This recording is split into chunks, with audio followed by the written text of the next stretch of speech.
Pak Ahok marah besar terkait membicarakan mega korupsi di Pertamina dan mengaitkan dirinya yang pada saat itu sedang menjabat. Berikut pernyataannya. Saya boleh keluar dari sini, tapi catatan yang saya punya, kalau rezim betul-betul mau membereskan negeri ini dari korupsi di migas dan Pertamina, saya berani jamin saya dengan data ini akan penjarakan kalian semua.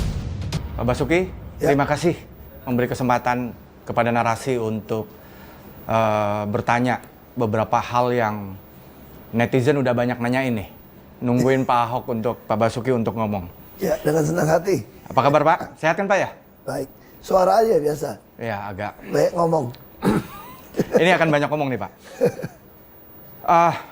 Kejaksaan sudah menyatakan bahwa terbuka kemungkinan untuk memanggil Pak Ahok sebagai saksi. Ya. Apa komentar Pak Basuki? Saya kira itu sangat bagus ya. Kalau minta keterangan kan itu hak aparat, hak kejaksa.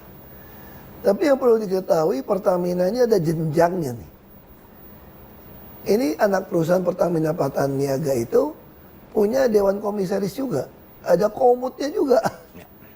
Dan di atas itu yang bisa memutuskan penggantian itu juga ada dirut. Dirut dari direksi dari Pertamina Persero. Holdingnya? Holdingnya lagi nih. Dan putusan mengganti dirut direksi holding atau subholding itu juga ada di tangan Menteri BUMN. Jadi kalau mau tanya saya keterangan apa yang saya ketahui, ya saya dengan senang hati akan memberikan keterangan. Kalau dengan media kan saya nggak bisa buka rahasia perusahaan. Nah kami ini hampir tiap hari rapat untuk ngawasin, melakukan pengawasan sampai ke bawah nih, yang jenjang bawah nih. Itu kalau mau dibuat laporan notulen kalau boleh dikeluarin gitu ya. Saya kira kalau aparat saya kenapa senang. Kalau jaksa yang sampai manggil saya ya, saya bisa memberikan semua notulen dan rekaman selama saya jadi komut. Apa yang saya sampaikan, apa yang saya minta diubah, yang tidak dilakukan oleh direksi, termasuk anak perusahaan, boleh. Kalau di media saya nggak boleh. Tadi saya bilang buka rahasia perusahaan kan. Justru saya senang banget kalau Jaksa Agung. Tapi sebetulnya kalau manggil saya langsung orang juga akan ketawain jaksa juga. Kok komut yang dibawa di rut Pertamina belum dipanggil gitu loh. Sebelum ke soal posisi komut holding dan subholding Pak Basuki. Jadi Anda yakin betul tidak ada satupun ucapan Anda yang tidak tercatat kalau rapat-rapat resmi Pertamina? Saya orangnya sangat, kalau manajemen ya gitu ya, termasuk kategori yang sangat rapi lah. Apalagi kita mengalami masa COVID ya. Masa COVID itu ada masa yang ada sisi positifnya. Apa positifnya? Semua rapat itu hybrid kadang-kadang. Kita Zoom, hybrid. Itu semua punya rekaman. Dan bahkan setiap selesai rapat, saya pasti ada notulen. Dan ini semua lengkap. Ya. Rekaman maupun catatan. Jadi, tapi sebagai komut holding, kan area bergerak Pak Basuki jelas relatif leluasa. Tadi Pak Basuki juga cerita bisa mengawasi sampai level terbawah. Iya. Jadi sebetulnya kan nggak bisa juga dibilang komut holding sama sekali tidak berperan dalam melakukan pengawasan terhadap subholding dalam hal ini Petra Niaga. Iya. Kami lakukan pengawasan termasuk soal SPBU. Misalnya soal toilet saja saya urusin.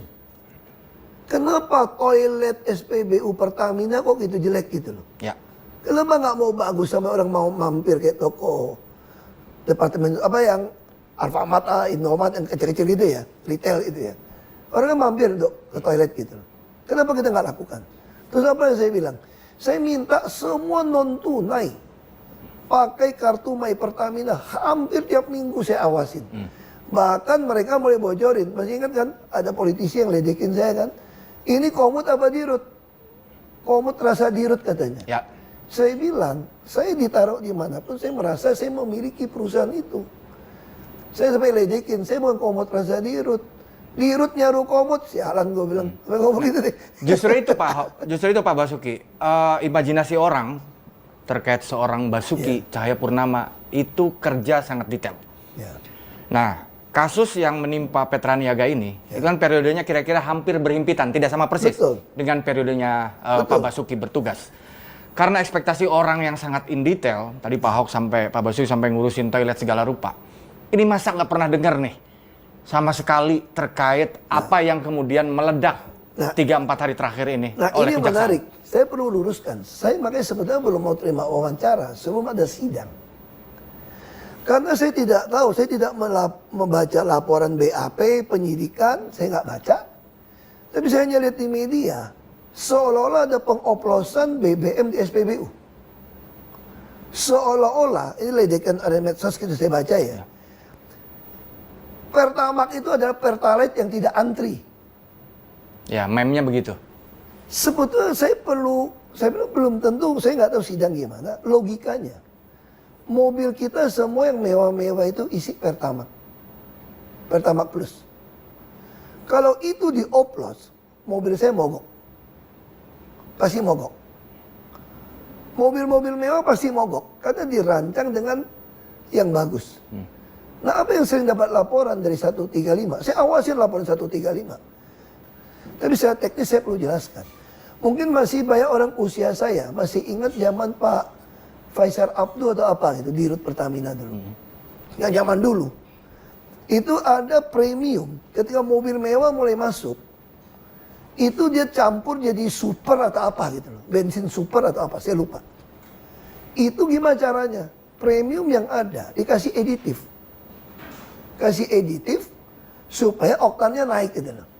Itu dicampur di depo di kilang. Dan itu sampai hari ini sebagian lakukan termasuk premium. Dia itu di dunia ini nggak ada lagi yang saya tahu. Dalam keterangan terakhir kejaksaan sih memang bilang bahwa memang ada ronnya yang dinaikin, bukan ronnya dia. Iya, makanya ini kan bukan ranah kita. Iya. Karena komisaris tidak bisa mencampurin pengadaan. Terus kenapa tidak mau Anda menggunakan e-katalog? Toh antar subholding itu kan saling Anda menjual. salah satu yang mempromosikan e-katalog internal. Saya dari DKI, coba tanya sama Pak Hendi, saya bolak-balik ke RKPP. Tapi direksi ini kelihatannya ngeyel ini, buying time ini. Direksi Petra Niaga? Semua direksi ini termasuk holding di buying time. Apa sih yang susah saya bilang untuk buat e-katalog LKPP? Tinggal bilang aja, misalnya minyak mentah saya bilang. Ada Indonesia Crude Price, tiap bulan ada harga. Tinggal umumkan seluruh dunia. Siapa yang mau taruh minyak mentah di Indonesia, Pertamina jamin beli. Ya. Asal harga tidak melebihi harga Indonesia Crude Price. Lalu BBM. Pokoknya harga BBM Anda taruh di Indonesia, saya pasti beli dengan harga tidak melebihi harga jual BBM kilang kepada Patra Niaga. Termasuk LPG semua. Lalu pertanyaan saya, Petra dibubarkan. Katanya mafia. 2015. Berita tahu? Ya. Tapi kenapa orang Petra jadi dirut Patra Niaga? Nah itu dia. Nah jangan naik nama saya. Sebelum saya sampai ke sana. Anda tanya kepada Menteri BUMN gitu loh. Sebelum saya sampai ke sana, saya mau nanya soal buying time tadi. Buying time ini intensinya apa menurut Pak Ahok? Kalau saya curiga ya, saya curiga ini ada permainan. Bekas satu dirut Patra Niaga dipecat. Karena? Saya tidak tahu, tapi diduga. Karena dia tidak mau menandatanganin pengadaan editif itu. Jadi pengadaan editif ini melibatkan oknum di BPK malahan. Menurut isu. Oknum BPK ini jadi backing supaya Pertamina ini membeli editif ini dengan transport dengan tender yang tidak sah.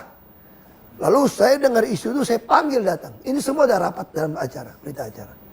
Saya tanya, ini nggak bisa. Terus ditakut-takutin, kalau nggak pernah tantangan, di SPBU nggak ada barang nih. Ditakut-takutin kelangkaan. Kelangkaan nih. Padahal saya bilang, mana bisa tender dipisah antara transport dengan editif. Lalu karena transport lebih mahal, dikalahkan.